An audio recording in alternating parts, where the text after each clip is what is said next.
for the 3 month, and it takes one afternoon. That is the way it is. It takes forever to build Rome, and then you can burn it really quickly.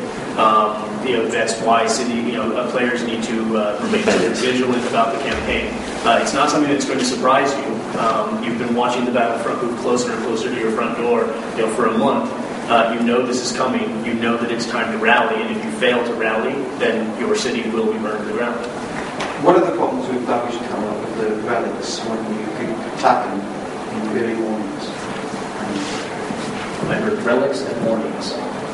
Yeah, damage camera with the relics, so you can attack in the mornings when no one else is on. Take that relic and no defense. The expectation there is that we build mechanisms in that make it difficult for players to basically just sort of abuse that type of thing. We actually experienced early on in the beta with our early open world PvP system that it was actually very easy to abuse in exactly that way. So we put in a significantly more robust AI-based defensive system.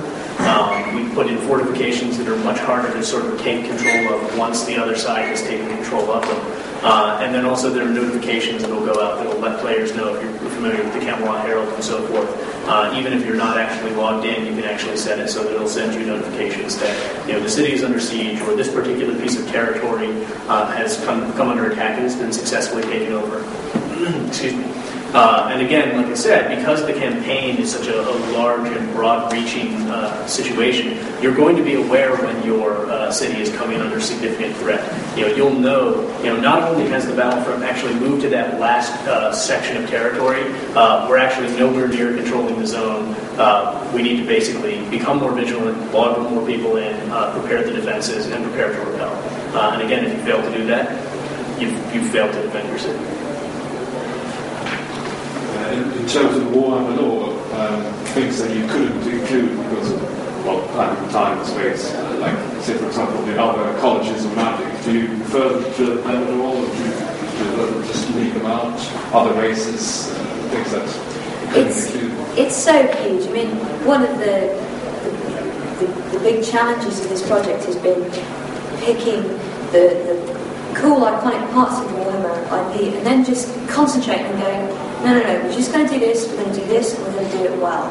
So, yeah, I'd love to have 8 colleges of magic in Outdoor, but, we decided to go with brightest one, and we'll stick with that. So basically there will be only 5 magic. For now. Yes. For now. And in terms of making mention of them, you'll experience races, armies, and so forth in the world that you will not experience you won't be able to play them. Yeah. There are Tomb Kings, there are Skaven, Jade Wizards, lots of things that we were able to implement in terms of making sure that the world feels broad enough. But in terms of focusing so that on day one a player doesn't log in and go, all right, I've got one of 700 options to choose from, and I'll read the 400-page book, and then 6 days later I'll start playing the game. We erred on the side of convenience in terms of. After the fall of the capital city, are you planning any kind of a campaign reset? The campaign will never reset in the sense that you're sitting there one moment, you're at the gate of the Bright Wizards College, you're fighting, and then you bounce out to a neutral territory. No, actually, I thought about after the capital city is ransacked and destroyed. After a certain amount of time, what will effectively happen is that the gates will come back up. Yeah, that will not repel you instantly from the city. You will still be inside. You'll stop respawning inside the city. Yeah, but the opposite side will still control all the zones outside of the city, so they will be able to attack. The very last zone will reset, but we won't send you back geographically to a territory that's not contiguous to the capital city. We don't respawn you back in your own capital city. So basically, losers are always in the worst position. They are at a disadvantage initially, but we will also, in a couple of cases, both in terms of population and in terms of the status of your city, you will be given assistance in terms of persistent buffs that will occur to hopefully sort of encourage and buttress you towards pushing the enemies back. And they will work not only in the city, but yes. How are NPCs used to balance the forces in both these areas and open world? In open world specifically, they act as basically keep guards. You'll have a keep lord who's an extremely powerful NPC who basically acts as the last line of defense. that basically before you can control the keep, the keyboards in there. And then you'll also have NPC guards that will basically be patrolling the periphery of areas, that will be acting as defenders even if you're not there. And then we'll also be acting sort of as an early warning system that'll let you know, hey, the guards have come under attack, and this keep is going to come under attack next. The keyboard will also hold some pretty nice loot on him, so he's a nice target in and of himself. And it also foreshadows the end king fight as well. So can you get experience points for fighting guards? Yes. I'm not sure if I understood it right. Can you only capture this capital city if it is rating 5? No. Also on rating 2. You could, if you wanted to, you could attack a capital city that's rating 1. What that's going to mean, though, is if you go and you're like, this place is a dump, let's burn the dump to the ground. And if you want to do that, you absolutely can. But our hope is that you'll be attracted to the big, juicy targets. Will the numbers of drops on the city siege depended on the numbers of attackers? The number of guards. The number of guards? Actually. No. But members will attack the city. Oh, how many people will it take to? Yeah. It's going to take a large number of them. Basically, because if you roll up and you're basically just 6 guys banging on the doors, the guards alone will kill you. You need to basically have a large organized force. Yeah. Again, this goes back to what we were talking about earlier. The reason that we want to encourage guilds to cooperate. We want it to be literally a factional effort, so that alliances will be deciding, all right, today is the day.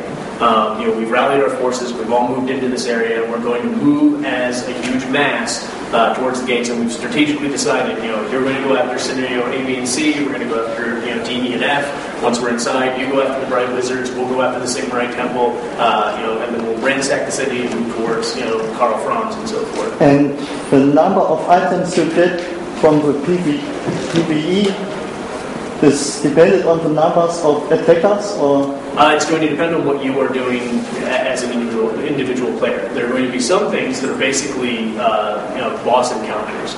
Those will basically instance off. There will be loot tables that are controlled like any sort of raid style of instance experience. Then there will be persistent things that are in the city, like knocking down a specific door within the city. There may or may not be somebody behind the door. There may be a defender there that you have to fight and kill. There may just be a box that you can kick open and take the stuff out of it. So there isn't a set sort of amount of loot that you're guaranteed when you go in. It's going to be a different experience depending on what you have decided to do. And a lot of that loot is handled through the EQ loot system. So the more effort you put into an encounter, the more likely you are to get the cool loot. Okay, thank you.